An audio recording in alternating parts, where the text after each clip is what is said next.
Jo, det er mig, der er Aske. Jeg er blevet til en pirat, og jeg har fået mit eget skib. Jo.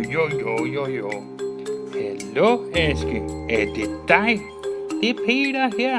Hvad er det, du laver? Ja, hej Peter. Hej Aske. Jeg har fået et skib, og det er et dejligt piratskib. Kan du lige se det? Ja, det kan jeg godt se. Det er en dejlig skib, du har. Det er næsten som en hel drøm. Ja, det er en dejlig drøm. Jeg elsker pirater, og jeg kan godt lide pirater. Ja, det kan jeg se. Vi kan da lige prøve at gå herop.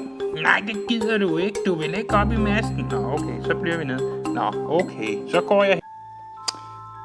Jeg er så glad for mit skib, Peter. Ja, det kan jeg godt forstå. Men kunne du ikke tage at vise mig rundt? Jo, det vil jeg gerne. Prøv at følge efter mig. Så følger vi efter her. Man kan nemlig gå nedenunder. Ja, det kan jeg godt se. Det prøver vi vist lige. Ned ad trappen. Og jeg kommer også ned ad trappen. Sådan der.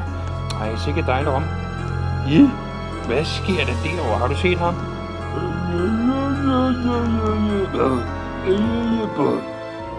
Hvad er det for en?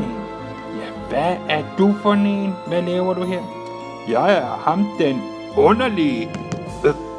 Dimitrik. Hold da op, ja, han er godt nok underlig. Skulle vi gå op igen? Ja, det synes jeg nok lige, vi skal. Kom, vi går op igen. Men skulle vi ikke prøve at se, om skibet kan sejle? Jo, jeg hopper op i masten, og så sætter vi lige sejlene. Og hop op til roret med mig. Så kan vi lige se ud over land og vand. Helt op. Så sætter vi sejlæske.